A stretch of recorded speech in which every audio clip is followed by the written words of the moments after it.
Hello friends, myself CA Yachna Mutha Bhurat. Hope you all are doing good and staying safe. Most importantly बेटा अब यहाँ पे हम क्या डिस्कस करने वाले हैं, हम रिवीजन स्टार्ट करने वाले हैं। हमारा रिवीजन सीरीज यहाँ स्टार्ट हो रहा है, रिवीजन विद समरी बुक। हमारी समरी बुक जो कि बहुत ही बढ़िया बनी हुई है, इससे हम रिवीजन करने वाले हैं।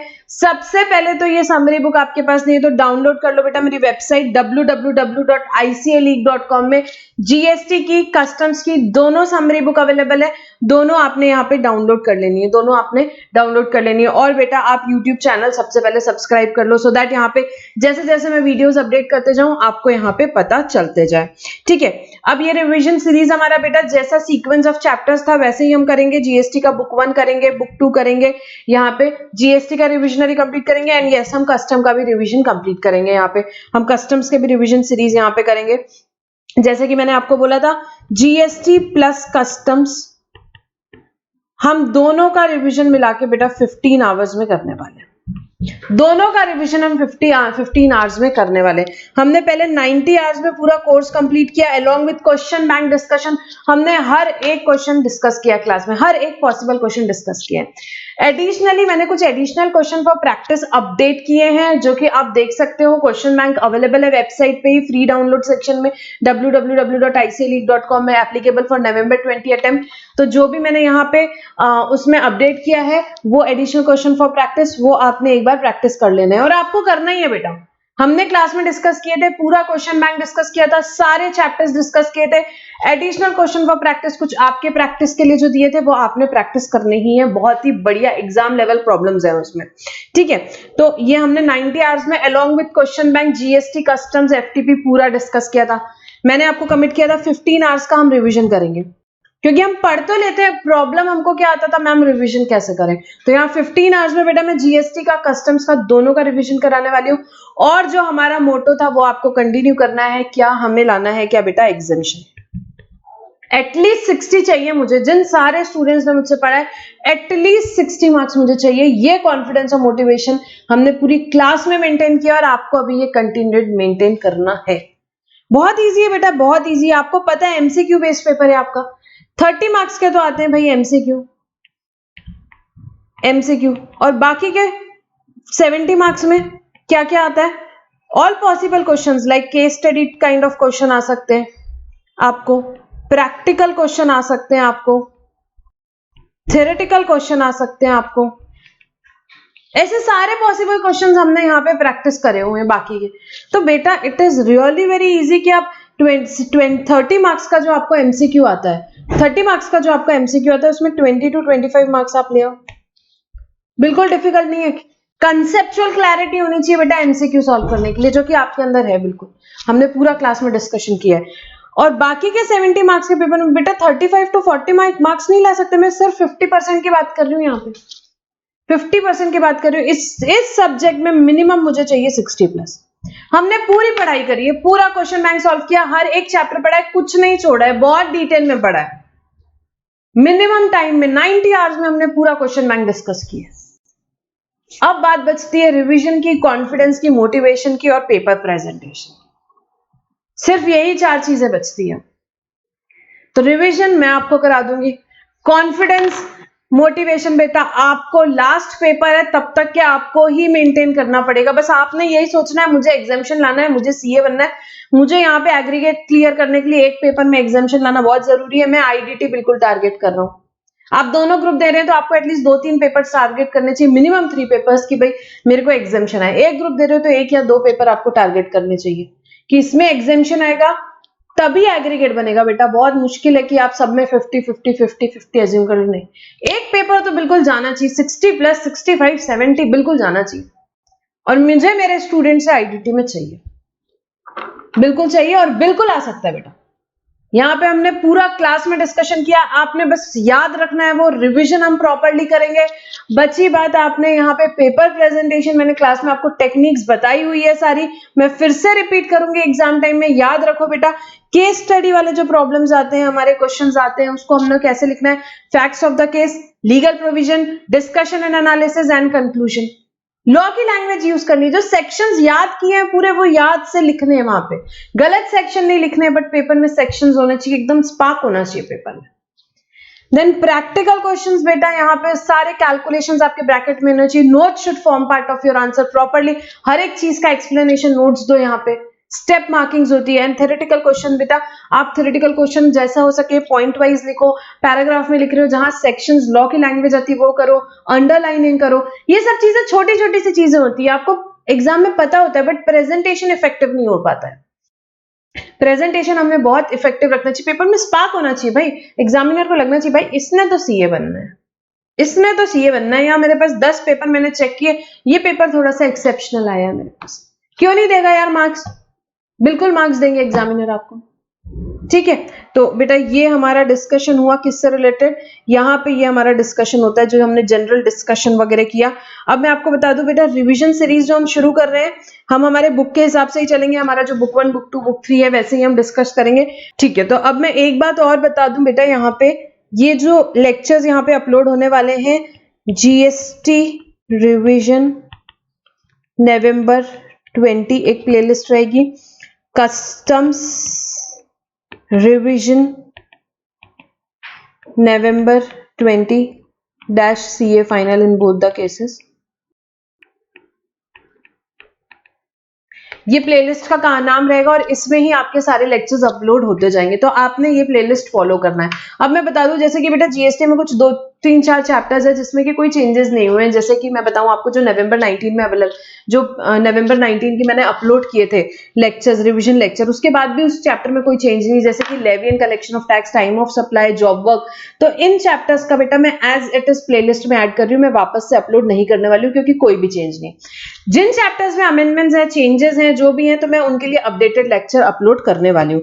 तो आपको क्या करना है बेटा, आपको सिंपली फॉलो करनी है ये प्लेलिस्ट। ये प्लेलिस्ट में जीएसटी में और कस्टम्स में मैं सारे revision lectures which are applicable for November 20 add करने वाली हूँ, अपलोड करने वाली हूँ। तो आपको नवंबर 20 के लिए यहाँ पे सारा कुछ कंटेंट मिलेगा, जीएसटी भी रिवाइज करेंगे, कस्टम्स भी रिवाइज करेंगे, and in just 15 hours, just 15 hours. तो ठीक है बेटा, तो यहाँ पे ये हमारा बेसिक डिस्कशन हुआ। और हमारा जो स्टूडेंट्स May 21 के लिए पिंक कर रहे हैं, हाँ मैं उन्हें बता दूं कि यस बेटा अपडेटेड बैचेस आर अवेलेबल। आप क्लासेस जो लेना चाहते हो pen drive mode, Google drive mode, वो आप कहां से ले सकते हो, www.icaleague.com से ले सकते हो। और उसके लिए बेटा जो भी अबाउट द कोर्स का वीडियो है, यहाँ पे अबाउट द कोर्स की, उस कोर्स में क्या इंक्लूडेड है क्या इंक्लूडेड नहीं है, उसके लिए भी एक वीडियो मैंने अपलोड करके रखा हुआ है May 2021 के लिए, तो वो आप एक बार देख सकते हैं, 10 to 15 मिनट्स का एक वीडियो है, ठीक है। अब बेटा यहाँ पे हम रिवीजन स्टार्ट करने वाले हैं GST in India and introduction से, and then in the sequence हम सारे chapters up to chapter number 25 revise करेंगे। इट विल रफली take 11 to 12 hours for GST, 3 hours for customs, and then we'll be able to complete full GST plus customs in 15 hours. So in this lecture we are going to start chapter number 1 GST in India and introduction. अब हम start करेंगे हमारा chapter number 1 GST in India and introduction। GST in India and introduction. So friends, क्यों आया GST, क्या जरूरत थी भाई जीएसटी के, पुराने लॉ में कोई दिक्कत थी, कोई डेफिशिएंसी थी? हाँ जी बिल्कुल थी। क्या डेफिशिएंसी थी मैम? तो बेटा सबसे पहले तो cascading effect of taxes on account of levy of non vatable CST. Maharashtra to Gujarat कोई माल भेजा, सीएसटी लगा, क्या गुजरात वाला अर्लियर लॉ सिस्टम में क्रेडिट ले सकता था? नहीं, सीएसटी का क्रेडिट नहीं मिलता था। So there was a levy of non vatable CST. बहुत बड़ी दिक्कत थी भैया अर्लियर लॉ सिस्टम में। Then inclusion of CENVAT in the value for imposing VAT.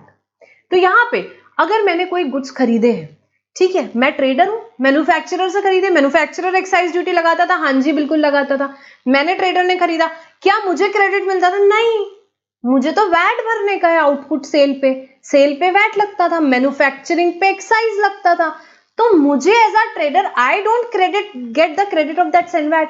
सो मुझे क्या करना है? तो फिर उस केस में बेटा ऐसा हुआ कि ठीक है आपको क्रेडिट नहीं मिल रहा है, तो आप क्या करोगे एज अ ट्रेडर? आपके लिए वो कॉस्ट है, तो आप क्या करोगे? फॉर एग्जाम्पल 100 रुपीज का गुड्स है, 10 रुपीज एक्साइज लग के आ रहा है, 110 रुपए आपकी कॉस्ट बन गई, क्योंकि एक्साइज का क्रेडिट आपको नहीं मिल रहा है। So VAT will be imposed on which value? 110 पे आप लगाओगे वैट, ठीक है। अब इसके बाद में then no CENVAT after the manufacturing stage.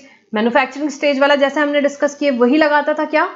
CENVAT. आगे वाले को तो वैट है, आगे वाले को कोई उसका क्रेडिट ही नहीं मिल रहा, तो बहुत बड़ी प्रॉब्लम थी भाई, ये बहुत बड़ी डेफिशिएंसी थी। Non integration of VAT and service tax. VAT किसका? वैट स्टेट गवर्नमेंट का रेवेन्यू। सर्विस टैक्स किसका? सेंट्रल गवर्नमेंट का रेवेन्यू। दोनों का इंटीग्रेशन ही नहीं, एक का दूसरे में क्रेडिट ही अवेलेबल नहीं। क्यों क्रेडिट देगा? सेंटर वाला बोलेगा मैं क्यों स्टेट को क्रेडिट दूं, स्टेट वाला बोलेगा मैं क्यों सेंट्रल को क्रेडिट दूं, सेंट्रल लेवी पे क्रेडिट दूं। तो यहां पे एक्साइज का क्रेडिट वैट में नहीं, वैट का क्रेडिट एक्साइज में नहीं, एक स्टेट का वैट का क्रेडिट दूसरे स्टेट के वैट पे क्रेडिट पे नहीं, बड़ी दिक्कत की बात है। यहां पे क्रेडिट्स ही नहीं अवेलेबल है, ठीक है। So non availability of cross credit बहुत ही बड़ी दिक्कत। Double taxation of a transaction both at goods and services, for example restaurant and catering service. VAT वाले बोलते हैं भैया गुड्स है, सर्विस टैक्स वाले बोलते हैं कि नहीं भाई सर्विस है, तो क्या होता था? वैट भी लग रहा है, सर्विस टैक्स भी लग रहा है। तो ऐसे कुछ सर्विसेज में क्या था? डबल टैक्सेशन हो रहा था। And then non inclusion of several local levies in state VAT such as luxury tax, entertainment tax etcetera. तो यहाँ पे बहुत सारी लोकल लेवीज हो रही थी, लग्जरी टैक्स, एंटरटेनमेंट टैक्स, इतने सारे टैक्सेस यार, बहुत सारे टैक्सेस। मतलब इंडियन क्या, फॉरेनर्स भी बड़े परेशान है, इंडियंस भी बड़े परेशान है, बिजनेस करना ही डिफिकल्ट है। 29 स्टेट्स, 29 वैट लॉज, उसके बाद अलग अलग छोटे छोटे अलग अलग टैक्सेस हर स्टेट के और एक अलग। सो यहां बड़ी दिक्कत है, अलग अलग कंप्लायंसेस। जीएसटी लेकर आना बहुत जरूरी हो गया था, एक ऐसा टैक्स लेकर आना बहुत जरूरी हो गया था। वन नेशन वन टैक्स अपन चाहते थे, तो एक ऐसा टैक्स लाना बहुत जरूरी था जो कि ये सारी डेफिशिएंसीज को हटा सके। और एक टैक्स आया, कौन सा बेटा? GST, goods and service tax. Goods and service tax एक टैक्स आया which is a value added taxes, जो कि manufacture, sale, consumption of goods and services. Goods पे भी सर्विस पे भी, मैन्युफैक्चरिंग करो चाहे सेल करो, एक टैक्स लगेगा, कौन सा? जीएसटी। जीएसटी लेकर के आया। इतने सारे जो टैक्सेस होते थे, लग्जरी टैक्स हो गया, ये टैक्स वो टैक्स, से यहाँ पे एक्साइज ड्यूटी था, सर्विस टैक्स था, वैट था, सरचार्जेस थे, ये सब हटा करके एक टैक्स लेकर आया, कौन सा? GST, goods and service tax. Goods and service tax यहाँ पे अभी हम इतना बाइफरगेटेड नहीं पढ़ेंगे, थोड़ा आगे पढ़ेंगे कि सीजीएसटी क्या, एसजीएसटी क्या, आईजीएसटी का। यहां सिर्फ हम बेसिक कंसेप्ट जीएसटी का पढ़ेंगे। तो यहाँ पे एक टैक्स आया जो कि मैन्युफैक्चरिंग, सेल, कंजम्पशन पे लग रहा है, एक जो कि कंटिन्यूअस चेन प्रोवाइड कर सके, continuous flow of credit, seamless flow of credit के लिए एक टैक्स लॉ आया which provides comprehensive and continuous chain of credit from producer services to retailer level. अब मैन्युफैक्चरर भी जीएसटी लगाएगा, बीच में डिस्ट्रीब्यूटर भी जीएसटी लगाएगा, रिटेलर भी, कंज्यूमर लेवल तक पहुंचते तक के एक ही टैक्स लगेगा। और फाइनल बर्डन किस पे आएगा? कंज्यूमर पे। बीच में सबको उसके क्रेडिट मिलते जाएंगे, बीच में सबको उसके क्रेडिट्स मिलते जाएंगे। सो हर एक person, each person will get credit of taxes paid at the earlier stage and the consumer will bear the final tax. So जो वैल्यू ऐड हो रही है उसी पे लगेगा, और कोई यहाँ पे there is no tax on tax और cascading of tax under the GST regime. Seamless flow of credit होगा। बेटा मैं यहाँ पे जब हमने रेगुलर क्लास की थी हर चीजों के लिए एग्जांपल पढ़े थे, यहाँ पे क्योंकि 15 आवर्स का रिविजन नहीं पढ़ सकते, जिसको डिटेल में पढ़ना है बेटा वो 100 आवर्स के कोर्स में से पढ़े, ठीक है। जिसको रिविजन करना है वो यहाँ पे पढ़े। Then GST does not differentiate between goods and services, thus though both are taxed at a single rate। देखो GST में गुड्स और सर्विस का डिफरेंशिएशन हटा दिया, नाम ही क्या है? गुड्स एंड सर्विस टैक्स, दोनों पे जीएसटी ही लगेगा। पहले वैट लगता था, सर्विस टैक्स लगता था, अलग अलग चीजें लगती थी, अभी एक ही टैक्स कर दिया। सो अब आप बोलोगे कि मैम टैक्स एक है तो क्या गुड्स और सर्विस के बीच में डिफरेंशिएशन करना जरूरी है? बहुत इंपॉर्टेंट है बेटा, because the provisions for time of supply and place of supply are different for goods and are different for services, ठीक है। तो यहाँ पे ये हमारा डिस्कशन होता है। अब हम आगे आएंगे। अब बेटा यहाँ पे हमने शिफ्ट किया, जीएसटी जैसे इंडिया में आया, गुड्स एंड सर्विस टैक्स, यहाँ पे हमने बहुत बड़ा स्विच हुआ, हम शिफ्ट हो गए ओरिजिन बेस्ड टैक्सेशन सिस्टम से डेस्टिनेशन बेस्ड मॉडल में आ गए। ओरिजिन बेस्ड टैक्सेशन सिस्टम हुआ करता था पहले, उससे हमने स्विच किया और हम किस में आए? Destination based. मेजर चेंज यहां पे ये हुआ। इससे क्या फर्क पड़ा मैम? तो बेटा मैं आपको बताती हूँ। ओरिजिन बेस्ड टैक्सेशन सिस्टम में क्या होता था? ओरिजिन बेस्ड टैक्सेशन सिस्टम में ये होता था, फॉर एग्जांपल महाराष्ट्र से, ओरिजिन की बात कर रहे हैं, महाराष्ट्र से आपके गुड्स जा रहे हैं गुजरात, तो रेवेन्यू किसका होता था? इसमें क्या लगता था? जब सीएसटी लगता था, तो यहां पे रेवेन्यू किसका होता था? बेटा यहां पे जो गवर्नमेंट का टैक्सेस का, सीएसटी का रेवेन्यू किसका होता था?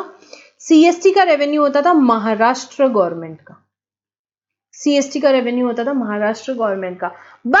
बट जीएसटी में क्या चेंज किया, यहां पे हम शिफ्ट हो गए ओरिजिन से लेके डेस्टिनेशन बेस पे। मतलब अब अगर गुड्स जाएंगे महाराष्ट्र से गुजरात तो टैक्स कौन सा लगेगा? इन केस ऑफ इंटरस्टेट रिवीजन है बेटा, आईजीएसटी लगेगा, ये आपको पता होना चाहिए। इन case of interstate sale tax कौन सा लगेगा? आईजीएसटी लगेगा।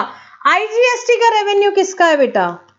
आईजीएसटी का रेवेन्यू है destination state, consumption based model है, जहां पे गुड्स या सर्विसेज कंज्यूम होगी उस स्टेट का रेवेन्यू होगा। सो आईजीएसटी का रेवेन्यू बेटा किसका हो जाएगा? गुजरात गवर्नमेंट का होगा, ना कि महाराष्ट्र का।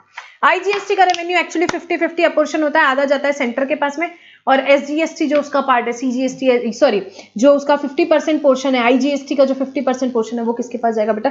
Gujarat. So we have moved from what? We have moved from origin based to destination based. Origin based taxation system में जहां से गुड्स या सर्विसेज ओरिजिनेट हो रहे हैं, जहां से जा रहे हैं, उस गवर्नमेंट का रेवेन्यू होता था। तो जब गुड्स और सर्विसेज गुड्स यहाँ पे पहुंचते थे, सॉरी गुड्स जहां पहुंचते थे कहां पे? गुजरात में, तो गुजरात बोलती थी मैं क्यों क्रेडिट दूं? टैक्स किसको पे किया? महाराष्ट्र गवर्नमेंट को, मैं क्यों क्रेडिट दूं? इसके लिए सीएसटी का क्रेडिट नहीं मिलता था। अब यहाँ पे किसका क्रेडिट जा रहा है? यहाँ पे ये रेवेन्यू हो रहा है गुजरात गवर्नमेंट का। तो गुजरात गवर्नमेंट को कोई टेंशन ही नहीं, गुजरात गवर्नमेंट बोले ठीक है दे देंगे जी क्रेडिट, कोई दिक्कत की बात नहीं। तो यहाँ पे जीएसटी में डेस्टिनेशन बेस्ड हम इसीलिए गए ताकि यहाँ पे सीमलेस फ्लो ऑफ क्रेडिट हो सके। सो कौन से मॉडल पे हम? Destination based. बेटा एमसीक्यू में बिल्कुल पूछा जा सकता है, छोटे छोटे कंसेप्ट आते हैं, पेपर बिल्कुल टफ नहीं आता, हो सकता है थोड़ा लेंदी आ जाए, टफ नहीं आता अगर आपके कंसेप्ट क्लियर है तो, ठीक है। टफ भी आता है ऐसा नहीं, बट अगर आपकी प्रिपरेशन अच्छी है तो आप बिल्कुल टफ से टफ पेपर, सबके लिए टफ है, जितने लोग बैठ रहे हैं सबके लिए टफ है, आपको उसमें यहां पे एक्सेल करना है, ठीक है। So be positive, be motivated, be confident, definitely there is going to make a difference, ठीक है। अब तो जीएसटी क्या है? एक डेस्टिनेशन बेस्ड ट्रांजैक्शन, यहाँ पे टैक्स है जो कि सारे ट्रांजैक्शंस में लगता है, जो कि गुड्स या सर्विसेज यहाँ पे होती है, ठीक है। अब इंटर स्टेट के केस में क्या लगता है बेटा? आईजीएसटी लगता है, ये आपको बिल्कुल पता होना चाहिए। इंटर स्टेट सप्लाई अगर होती है आपकी गुड्स की या सर्विसेज की तो टैक्स कौन सा लगेगा? IGST, which is levied and collected by central government. Then intra state supply के केस में क्या लगेगा? सीजीएसटी प्लस एसजीएसटी लगेगा, सीजीएसटी प्लस एसजीएसटी लगेगा। अब अगर यूनियन टेरिटरी इन्वॉल्व है, intra union territory, Andaman Nicobar से अंडमान निकोबार में ही सप्लाई है, तो उस केस में टैक्स कौन सा लगेगा? CGST plus UTGST, CGST plus UTGST यहां पे लगेगा, ठीक है।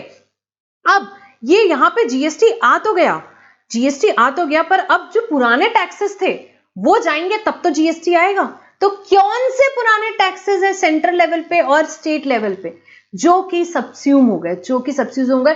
Very very important from exam point of view. Exam में बिल्कुल, भाई मैं तो एग्जामिनर रहती तो जरूर पूछती। इस चैप्टर में कुछ दो कंसेप्ट है, मैं आपको एंड में बताऊंगी। One of them is this, जो कि बहुत इंपॉर्टेंट है एग्जाम पॉइंट ऑफ व्यू से। कौन से टैक्सेस सब्स्यूम हो गए जीएसटी में? तो इसकी भाई मेमोरी टेक्निक है, सेंटर लेवल पे जो टैक्सेस सब्स्यूम हो गए उसकी मेमोरी टेक्निक है सीएस। मतलब सेंट्रल लेवल पे सेंट्रल ने अपने कौन कौन से टैक्सेस छोड़ दिए जीएसटी आने के कारण। सो सेंट्रल ने छोड़ा, सेंट्रल की लेवी हुआ करती थी जीएसटी के पहले, central excise duty, additional excise duty, service tax, additional custom duty which is also known as countervailing duty, central sales tax and central surcharges. तो यहाँ पे एक्साइज ड्यूटी सेंटर की होती थी, उन्होंने वो छोड़ दी। So central excise duty and additional excise duty, यहाँ पे एक सीए हो गया, ये सेंटर ने छोड़ दी। उसके बाद में यहाँ पे central sales tax and additional custom duty, central sales tax CST था हमारा, और एडिशनल कस्टम ड्यूटी ये और एक सीए हो गया, ये भी छोड़ दिया सेंटर ने। And central surcharges for they as relate to supply of goods and services and service tax, this one CS. Then CS यहाँ पे भाई एक्साइज ड्यूटी हो गई, central excise duty, additional excise duty. उसके बाद में बेटा सेंट्रल सेल्स टैक्स हो गया आपका, यहाँ पे एडिशनल कस्टम्स ड्यूटी हो गई, ठीक है, excise, service tax, customs in short, ये बात हो गई अपनी। उसके बाद में सेंट्रल सरचार्जेस और यहाँ पे सर्विस टैक्स, इतने ड्यूटीज, यहाँ पे इतनी ड्यूटीज सेंट्रल लेवल पे सेंट्रल ने सब्स्यूम कर दी जीएसटी आने के कारण। भैया हमने छोड़ दी, क्योंकि अब हम क्या लगाने वाले हैं? जीएसटी।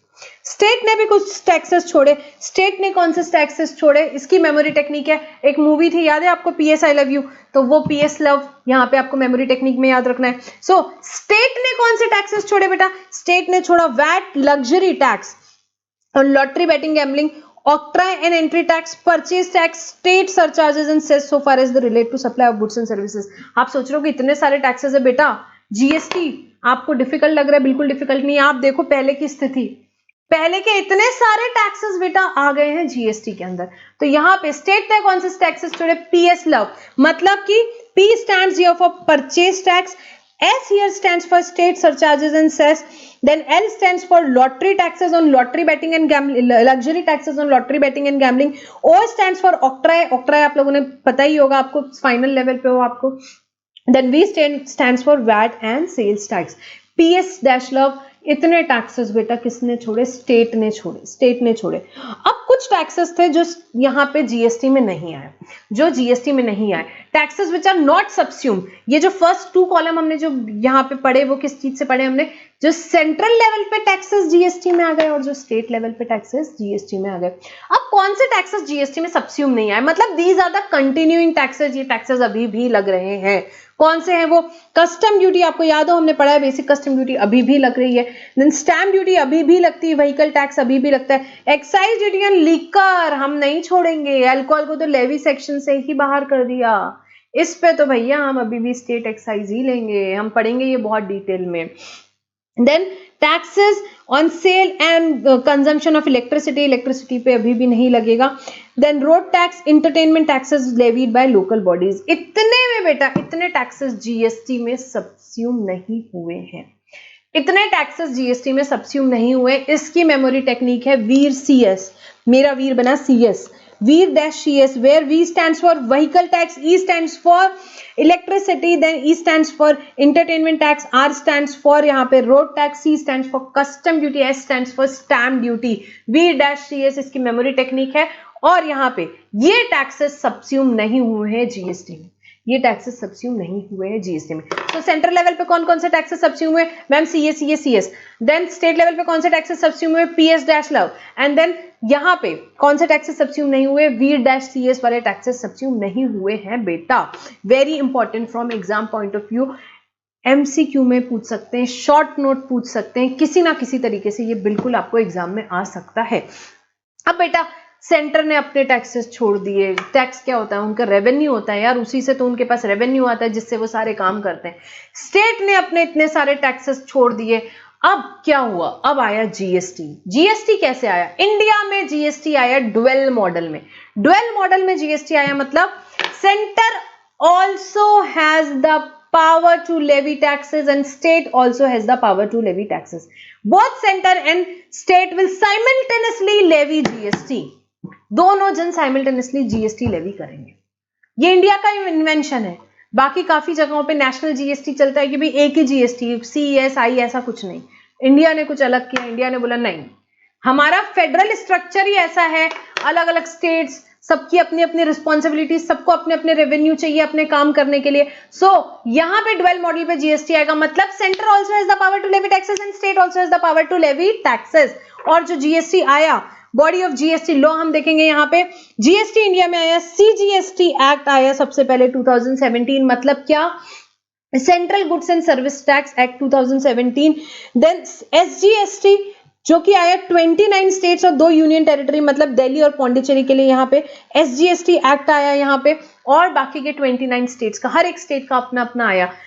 लॉ अलग अलग है SGST, पर सारे प्रोविजंस बेटा, सारे सेक्शन, सारे प्रोविजन, सारे नोटिफिकेशन, सारे सर्कुलर CGST में जिस दिन आते हैं सेम उसी दिन SGST के लिए भी आते हैं।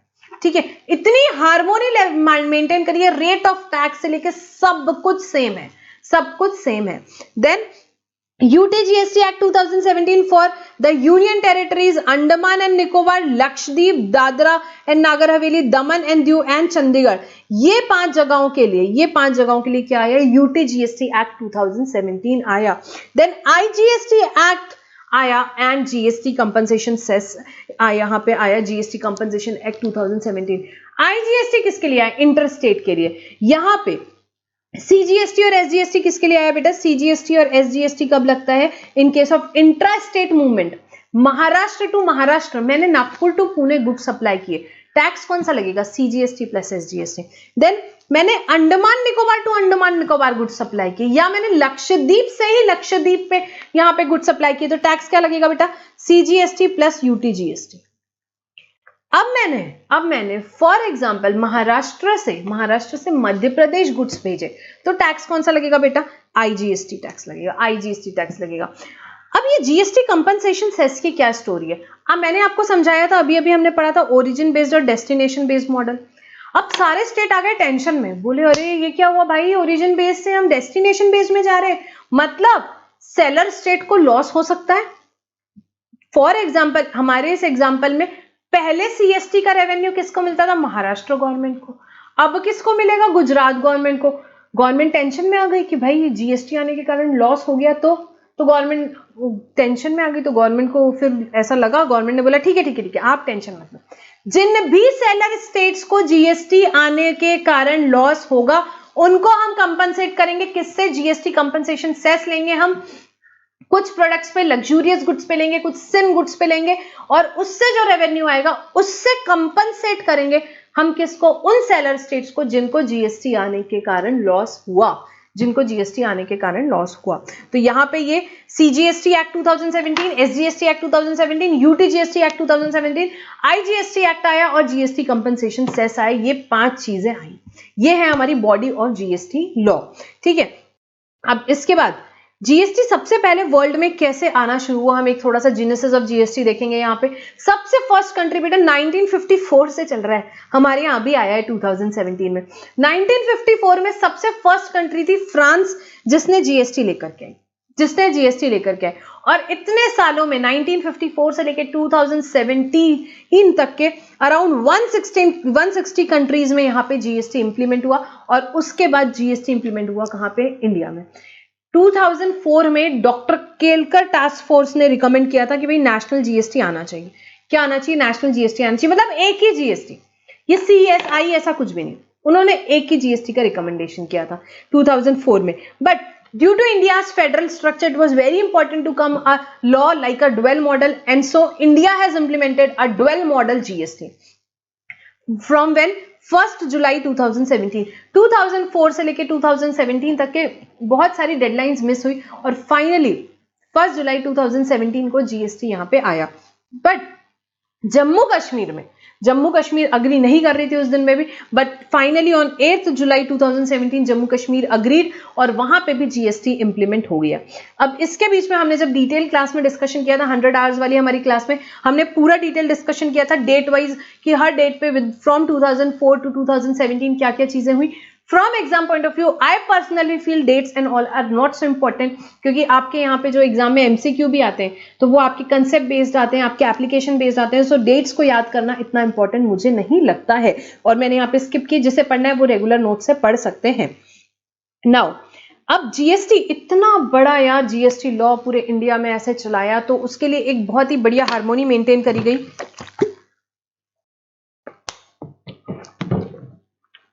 एक वेबसाइट www, आप सब फाइनल के स्टूडेंट्स हैं, आपको डेफिनेटली पता होगा, आपने ये वेबसाइट देखी होगी, www.gst.gov.in, which is a website managed by GSTN.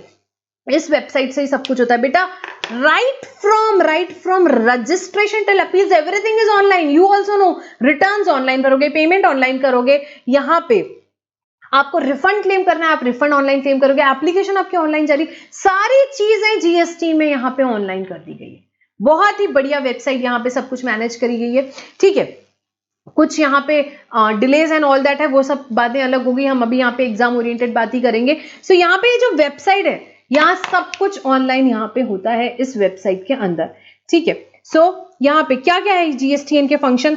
Facilitating registration, facilitate करना, आप जो रिटर्न फाइल करते हो उसको सेंट्रल और स्टेट अथॉरिटीज को फॉरवर्ड करना। अब इतना बड़ा सिस्टम बनाया है पूरा इंडिया का, बहुत बढ़िया चीज करिए। पहले 29 स्टेट की सबकी अपनी अपनी वेबसाइट, सबके अपने अपने रेट, सब चीजें अलग अलग ले रहे, हर एक स्टेट का वैट लॉ अलग, कहीं पे रेट कुछ है, कहीं पे कुछ है, कहीं एग्जेम्पशन है। जीएसटी में बेटा इतनी हार्मोनी तो मेंटेन करी गई है, इतनी हार्मोनी मेंटेन करी गई है। सो यहाँ पे रजिस्ट्रेशन फैसिलिटेट कर रहे हैं, फॉरवर्ड कर रहे करें रिटर्न किसको, स्टेट को और सेंट्रल अथॉरिटी को, सेंट्रल और स्टेट अथॉरिटीज को ये लोग रिटर्न फॉरवर्ड करते हैं। Then computation and settlement of IGST, IGST कब लगता है, इंटर स्टेट मूवमेंट पे, इस स्टेट से दूसरे स्टेट गुड्स गए, आईजीएसटी लगता है। अब बेटा आईजीएसटी लग तो गया, IGST is collected by centre and then it is apportion between centre and state in the ratio of 50-50।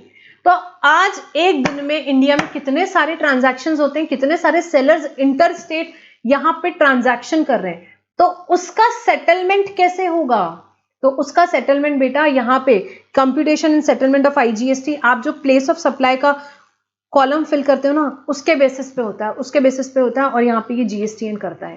तो प्लेस ऑफ सप्लाई में आपने गुजरात किया है, उसके बेसिस पे यहाँ पे गुजरात का रेवेन्यू निकलता जाएगा और सेंटर और स्टेट का यहाँ पे सेटलमेंट निकलते जाएगा। Matching of tax payment details with banking network, जो भी आप टैक्स पे करते हो उसको बैंकिंग नेटवर्क से मैच करना, ये भी जीएसटीएन का वर्क है। Providing analysis of tax payers profile, running the matching engine for matching reversal reclaim of ITC, यहाँ पे ये सारी चीजें होती है। ये स्नैपशॉट मैंने यहाँ से हटा दिया है, आप ये डिलीट कर सकते हो। सो यहाँ पे बेटा ये सारे फंक्शंस किसके हैं, यहाँ पे जीएसटीएन का फंक्शंस यहाँ पे ये सारे हैं। अब जीएसटी आया, इतनी बढ़िया वेबसाइट बनाई, ये सारे काम किए। अब सबसे पहले तो उससे भी पहले कुछ कॉन्स्टिट्यूशनल अमेंडमेंट्स हुए, जीएसटी आने के कारण कुछ मेजर कॉन्स्टिट्यूशनल अमेंडमेंट्स जो हुए वो हम यहाँ पे डिस्कस करने वाले हैं। आपको याद है ये एक आर्टिकल 246 हुआ करता था, आज भी है डेफिनेटली। इसमें 3 लिस्ट हुआ करती थी, लिस्ट 1, लिस्ट 2, लिस्ट 3। लिस्ट 1 में क्या मैटर्स होते थे, लिस्ट 1 में जो मैटर्स होते थे वो होते थे जिसमें पार्लियामेंट के पास एक्सक्लूसिव राइट था लॉ बनाने का, पार्लियामेंट के पास राइट था कि भाई इन मैटर्स से रिलेटेड मैं लॉ बनाऊंगा। देन लिस्ट 2 स्टेट लिस्ट से बोला जाता था, जिसमें वो मैटर्स थे जिसमें legislature of any state has the exclusive right to make law, जिसमें लेजिस्लेचर है जो भी कोई स्टेट का, उसके पास पावर था लॉ बनाने का। एंड देन लिस्ट 3 जो थी वो कॉन्करेंट लिस्ट थी, जिसमें पार्लियामेंट और legislature of any state have the power to make law, दोनों के पास पावर होता था लॉ बनाने का, दोनों के पास पावर होता था लॉ बनाने का। बेटा जीएसटी आया तो ये आर्टिकल फेल हो गया, क्यों, क्योंकि बेटा जीएसटी में सेंटर और स्टेट को दोनों को साथ में आके टैक्स लगाना था, सीजीएसटी प्लस एसजीएसटी। पर ऐसी कोई लिस्ट ही नहीं थी जो दोनों को साथ में पावर देती थी लॉ बनाने के। लिस्ट 1 सिर्फ पार्लियामेंट को देती थी, लिस्ट 2 सिर्फ स्टेट को पावर देती थी, लिस्ट 3 दोनों को देती थी, पर इसमें टैक्स वाले मैटर्स ही नहीं होते थे, वो फॉरेस्ट एंड ऑल मैटर्स होते थे। तो यहाँ पे आर्टिकल 246 फेल हो गया। इसके लिए एक नया आर्टिकल इंट्रोड्यूस किया, article 246A, which gives parliament and state, every state to power to make law, दोनों को साथ में लॉ बनाने का पावर दिया, और पार्लियामेंट को एक्सक्लूसिव पावर दिया इंटर स्टेट के केस में लॉ बनाने का। ठीक है, अब आर्टिकल 246 में क्या अमेंडमेंट हुआ हम वो यहाँ पे डिस्कस करेंगे, very important from exam point of view, बहुत ध्यान से सुनना। कोई 2 एंट्रीज थी, एंट्री नंबर 84 और 54, हम यहाँ पे यही 2 डिस्कस करेंगे, इनमें ही अमेंडमेंट हुआ है। तो अब इसमें क्या अमेंडमेंट हुआ, क्या एक्साइज ड्यूटी आज भी है, भाई रिविजन कर रहे हो बताओ, एक्साइज ड्यूटी आज भी है, हाँ जी है। क्या वैट आज भी है, हाँ जी है। क्या सारे प्रोडक्ट्स पे, नहीं, फिर क्यों जीएसटी आता है यार, कुछ प्रोडक्ट्स पे। तो यही अमेंडमेंट हुआ यहाँ पे कि duties of excise on following goods, पहले ऑन ऑल गुड्स हुआ करती थी, सारे गुड्स पे होती थी पहले, अभी किस पे, ऑन फॉलोइंग गुड्स मैन्युफैक्चर्ड और प्रोड्यूस्ड इन इंडिया, जो इंडिया में मैन्युफैक्चर या प्रोड्यूस हो रहे हैं ये फॉलोइंग गुड्स, तो उसमें क्या लगेगा, ड्यूटी ऑफ एक्साइज। कौन से गुड्स है बेटा, याद हो तो इसकी मेमोरी टेक्निक अपनी क्या है, PHMNA-T, इनमें एक्साइज लगेगा PHMNA-T, that is petroleum crude, high speed diesel, motor spirit, यहाँ पे natural gas, aviation turbine fuel and tobacco products. PHMNA-T, इतने में क्या लगेगा बेटा, एक्साइज लगेगा, अभी भी एक्साइज लग रहा है, ये जीएसटी में अभी भी नहीं आई, क्यों नहीं आई ये देखेंगे अभी थोड़ी देर में। देन यहाँ पे वैट किस किस में लगेगा, यहाँ पे लगेगा petroleum crude, PHMNA items and alcohol. देखो यहाँ पे इसमें जो एंट्री नंबर 84 और 54 में डिफरेंस क्या है, यहाँ पे भी PHMNA आइटम्स है आपके एंड अल्कोहल। अब टोबैको सेंटर ने रखा तो स्टेट को तो कुछ रखना था, स्टेट ने अपने पास अल्कोहल रखा, बोला नहीं अल्कोहल का तो हमने शेयर ही नहीं करना है भैया, बहुत रिस्क हो जाएगी, हमारा तो रेवेन्यू एकदम इम्पैक्ट हो जाएगा। सो यहाँ पे उसको तो लेवी सेक्शन से ही बाहर रखा है, स्टेट ने बोला अल्कोहल को जीएसटी में लाना है, हमको तो जीएसटी ही नहीं लाना है, तो फिर फाइनली ये हुआ कि नहीं, alcohol will be out of GST. आपको पता होगा अल्कोहल पे पहले भी एक्साइज स्टेट लगाती थी, बाकी सारे प्रोडक्ट्स पे एक्साइज कौन लगाता है, सेंट्रल लगाता है, सेंट्रल गवर्नमेंट का पावर होता था। अभी भी और पहले भी स्टेट एक्साइज लगाती थी और आज भी स्टेट एक्साइज लगता है अल्कोहल पे, ठीक है। सो पीएचएमएनए आइटम्स एंड अल्कोहल, इस पे क्या लगता है बेटा, आज भी क्या लगता है, यहाँ पे वैट लगता है उसके सेल पे। सो इन शॉर्ट यहाँ पे अगर देखोगे आप तो ये जो एंट्री 84 और 54 का अमेंडमेंट हुआ है वो इस चार्ट पे से आप देख सकते हो। ये जो बीच में दिए हुए हैं ये कौन से, ये पीएचएमएनए आइटम्स है, पीएचएमएनए आइटम्स। इनके प्रोडक्शन पे आज भी एक्साइज लगेगा और इनके सेल पे आज भी वैट या सीएसटी लगेगा। VAT in case of intrastate, CST in case of interstate. और alcohol has kept completely out of GST, completely out of GST. It has been kept out from section 9 only. section 9 से ही उसे अलग रख दिया गया है। So state excise लगाने का पावर किसके पास है, एक्साइज लगाने का पावर स्टेट के पास। और अल्कोहल के मैन्युफैक्चरिंग पे एक्साइज लगेगा कौन सा, स्टेट एक्साइज। और अल्कोहल के सेल पे लगेगा टैक्स कौन सा, वैट या सीएसटी, डिपेंडिंग अपॉन इंट्रास्टेट और interstate today also. And tobacco के केस में अब सेंटर ने बोला यार यहाँ पे अल्कोहल आपके पास तो टोबैको हमारे पास, तो यहाँ पे सेंट्रल एक्साइज लगेगा उसके मैन्युफैक्चरिंग पे, पर सेल पे लगेगा उसके जीएसटी। वेरी इंपॉर्टेंट, एग्जाम में आ सकता है, गलती मत करना। तो 3 चीजें याद रखनी, फर्स्ट पीएचएमएनए आइटम के प्रोडक्शन पे सेंट्रल एक्साइज, सेल पे वैट या सीएसटी। सेकंड अल्कोहल के प्रोडक्शन पे स्टेट एक्साइज, सेल पे वैट या सीएसटी। थर्ड टोबैको प्रोडक्ट्स के प्रोडक्शन पे सेंट्रल एक्साइज एंड सेल पे जीएसटी। यहां पे गलती मत करना बच्चे, यहां गलती कर देते हैं, सेल पे जीएसटी, ठीक है। सो ये जो चीज थी बेटा, ये क्या चीज हो गई, ये बहुत इंपॉर्टेंट है। मैंने आपको बोला था मैं चैप्टर के एंड तक आपको बताऊंगी कि 2 सबसे इंपॉर्टेंट चीज क्या है इस चैप्टर में। So first important thing is taxes which are subsumed, not subsumed under GST. And second, what are the taxes, अभी कौन से प्रोडक्ट पे यहाँ पे जो एंट्री 84 और 54 का अमेंडमेंट है, ये table, this is very second important thing in this chapter. Now एक यहाँ पे ये सारी चीजों के लिए काउंसिल फॉर्म हुई which is called as GST council, goods and service tax council. तो ये काउंसिल किसको एम्पावर करता है, article 279 of the constitution empower President of India to constitute a joint forum of center and state, namely GST Council। अब इतनी सारी चीजें नहीं आएगी, डिस्कशन होगा, किसी काउंसिल का तो रिकमेंडेशन लगेगा, उसके लिए प्रेसिडेंट ने यहाँ पे कौन सी काउंसिल फॉर्म करी, उनको कॉन्स्टिट्यूशन से पावर मिला और एक जीएसटी काउंसिल फॉर्म की गई, जिसके चेयरपर्सन कौन रहेंगे, यूनियन फाइनेंस मिनिस्टर रहेंगे। चेयरपर्सन कौन है, यूनियन फाइनेंस मिनिस्टर। और मेंबर्स कौन रहेंगे, union minister of state in charge of revenue और फाइनेंस, यहाँ पे उसके मेंबर्स रहेंगे। छोटा मोटा शॉर्ट नोट यहाँ पे पूछा जा सकता है। वाइस चेयरमैन पर्सन कौन रहेगा, जो state finance minister shall choose one amongst themselves as vice chairperson of the council.